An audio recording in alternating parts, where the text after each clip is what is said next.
Hello, and welcome to the latest episode of the Low Budget Review Show. I am your host, Eric Smith. Today, I'm talking about Arkham Horror, the Sign of Glaaki by Stephen Savile and Steve Lockley. This is from Fantasy Flight, excuse me. And this is, I believe, the last of the Arkham Horror books published directly from Fantasy Flight before Aconite Publishing started doing Arkham Horror stuff. And they're actually expanding from just Arkham Horror to some other things. There were some novellas that Fantasy Flight put out that had cards for the Arkham Horror card game, and those have been collected by Aconite. So eventually I'm going to get to those because I have them. I keep pointing like you can see what I'm pointing at. Right over there are my Aconite Arkham Horror things. Anyway, before I even get into what this book is about, for the too long didn't watch crowd, this is going to be a surprise. I gave this 2 out of 5 on Goodreads, which, according to their rating system, means it was okay. I was really finding it difficult to choose a rating between it was okay and I liked it.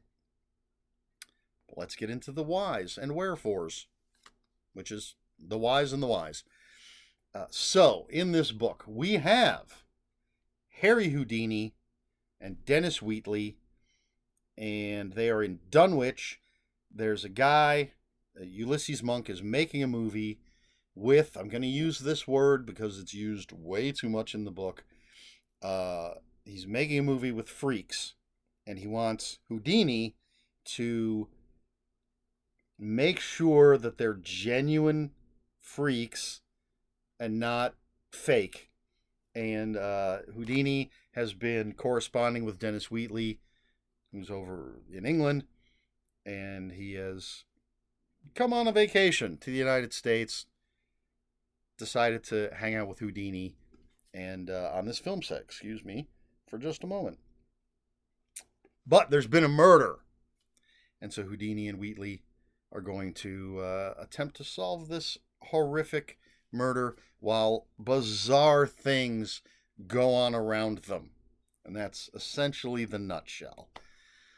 So, the things I liked about this book, I like the mix of real people in a fictional setting.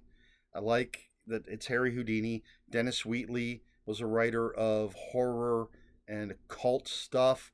I meant to look him up like on Wikipedia because there's some things in here. I don't know if they're fictional or if they actually happened in his life. He is suffering a bit from PTSD from being in World War I. And there were some events that happened in England that sort of the catalyst for him deciding to take this little vacation and hook up with Houdini in the United States. And I don't know if those particular events are true. But I do like this mix of Houdini. I was fascinated by Houdini when I was younger. So it's interesting to see him in here. Dennis Wheatley, I've heard of him. I don't know that I've read anything he's written. But again, a real character. And then there's the real actress, Louise Brooks. I think it's Louise.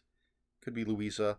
Brooks has a bit of a cameo. And there is another real person that's in here, but I'm not going to say who it is because that would be a spoiler. The Louise Brooks thing, she's in a couple pages. This other person plays a larger role, and I don't want to say who it is. So I like that. I like having these real people in this situation. Other than that, it's written. The writing is fine. It's straightforward. Some of it's a little creepy. It gets really like the last few pages, I think, were the creepiest. But it's not nearly as creepy, in my opinion, to the other Arkham Horror novels I have read, or other H.P. Lovecraft, Cthulhu Mythos stuff that I have read. By the way, Glaaki created, if I remember correctly, by Ramsey Campbell in a short story. Um, so he's a underwater slug-like creature with spikes coming out the back and can put up tentacle eyeballs to see what's going on. So you have this, you have Dunwich, which is through 99% of the book just shrouded with fog. And so you've got that, and then you have this film crew, Ulysses Monk and his film crew, where even before the murder of the leading lady, not giving anything away, it's on the back, some mysterious and tragic things have happened on the set. And then there's Dark's Carnival, which is, again, using the term they use, freak show. But then there are also other freaks in and around the town that aren't part of the carnival. And Dennis Wheatley is just hears chanting. There's something going on. There's a cult, murders, mystery, mythos. I forgot. Before I meant to grab a couple character cards from one of the many Cthulhu Mythos games that I have, because Joe Diamond is a character from Arkham Horror, and I believe he's in Elder Sign, possibly Mansions of Madness, and Eldritch Horror, but definitely Arkham Horror, and I believe he's one of the main characters in Arkham Horror, the card game. And Professor Armitage is also a character from the games who appears in this book. There's a point where Houdini and Wheatley go to Miskatonic University, and Arkham Asylum is here. So we do have these hallmarks of Lovecraft and the Fantasy Flight games. It is an Arkham Horror novel. It's based on, supposed to take place in, inspired by the Arkham Horror board game. But, so the writing is fine, but it never got really creepy. I think Lovecraft's writing can send a shiver down your spine. So many of the authors that write cosmic horror or write Lovecraft pastiches can send a shiver down your spine. I didn't feel that maybe the tiniest bit in those last couple pages. I also think Houdini as a character was kind of wasted. He's the world's greatest escape artist, and that barely comes into play in the story. It does a little bit, but almost not at all. And Dennis Wheatley, maybe because I just don't know that much about him, didn't seem like both characters could have just been generic characters. So I felt that the real people were underutilized. It also felt a bit repetitive. It was go out into the fog and try to investigate, go back to the place where Wheatley was staying, the boarding house where he's staying. Go out and something creepy happens. Go out, try to investigate something, come back, something creepy happens at the boarding house. Go out, come back. A lot of going out and coming back. It was entertaining. It was okay, is the rating. Possibly 2.5 stars. I didn't feel like bumping it up to 3. I don't know. I liked it well enough, which isn't I liked it, if that makes sense. But, if you're a completionist, if you want to read something with Harry Houdini in it, if you're a fan of Dennis Wheatley, maybe, I don't know. It does have its moments. It's not, I didn't give it 1 or 0 stars. It was okay. But of all of the Fantasy Flight published Arkham Horror novels, it's my least favorite. I think it's the weakest. It's not horrible. It's okay. I don't two out of 5 stars sounds like a horrible rating. I'm simply going by what Goodreads says these stars mean. I mean, you can sort of see on the cover there. Is that Houdini? Possibly. Um, yeah, it's if you're an Arkham Horror completionist or a Lovecraft pastiche completionist, give it a go.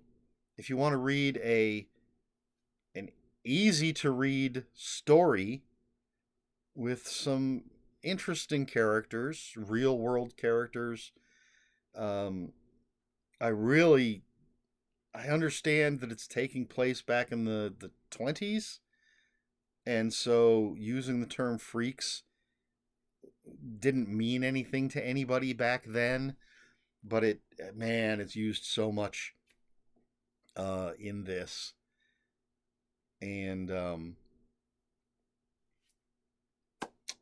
I don't know. I guess that's it. I'm not sure what else there is to say.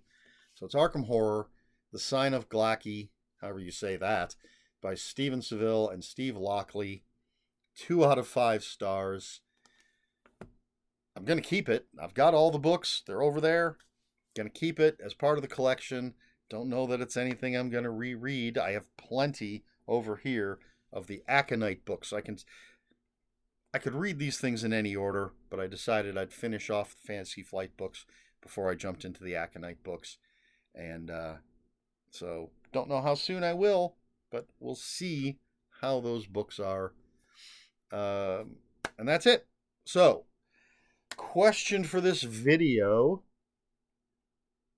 Have you read H.P. Lovecraft? What do you think of his writing? What is your favorite H.P. Lovecraft story or H.P. Lovecraft pastiche? Story that takes place within the Cthulhu mythos. Mine, excuse me. Well, I mean, I am a fan of Lovecraft's stories. I was going to say writing, but I don't know if that's accurate. Not a fan of the man himself. I really, really enjoyed the Case of Charles Dexter Ward at the Mountains of Madness is a great story. But some of the shorter stories, Dreams in the Witch House, the Rats in the Walls, really, really like that stuff. I'm trying to think of some of the stuff that other people have written. Cthulhu is all over the place. I felt like I had one on the tip of my brain and it just slipped away. I've got James Lovegrove's Sherlock Holmes versus the Mythos books. It's like right there, and I can't quite. I felt that some of Dean Koontz's early stuff, back when I was reading and enjoying Dean Koontz, I felt some of that slipped into the mythos, or at least cosmic horror. Neil Gaiman's A Study in Emerald, I believe is what it's called, is a really great story. It's Sherlock Holmes in the mythos, from an anthology called Shadows Over Baker Street, which is it's just an anthology of Sherlock Holmes in the Cthulhu mythos stories. I would have to say my personal favorite, hard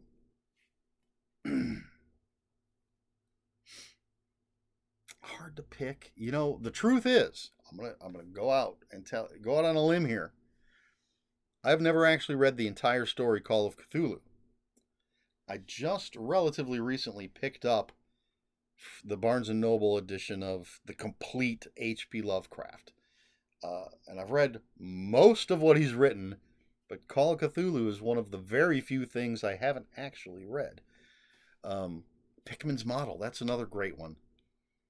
But, man, I wasn't a huge fan of the Dream World stuff. It was okay. but I preferred the real world. Man, it's a really tough decision for me. Streams in the Witch House, The Rats in the Walls, Pickman's Model, all fantastic. But The Strange Case of Charles Dexter Ward, and At the Mountains of Madness. I mean, At the Mountains of Madness is a classic. Guillermo del Toro's been trying to make that movie for years and years and years. Let's go with At the Mountains of Madness. We're going to stop there. Another one that I haven't actually read, I believe, is Reanimator, Herbert West. I believe there's 3 stories with Herbert West. But I'm going to go with At the Mountains of Madness, as that's my favorite. That's my pick. What about you? That was long. Do you have a favorite Lovecraft story or story set in the Lovecraftian Cthulhu mythos world? Let me know in the comments below. If you have any comments, questions, or corrections, please put those in the comments below. Comments are open for spoilers. Just post a spoiler warning. We try to be polite here at the Low Budget Review Show. Please like, share, and subscribe, all the usual YouTube stuff. And if you'd care to follow me on other social media, my Twitter is @Ronan5757.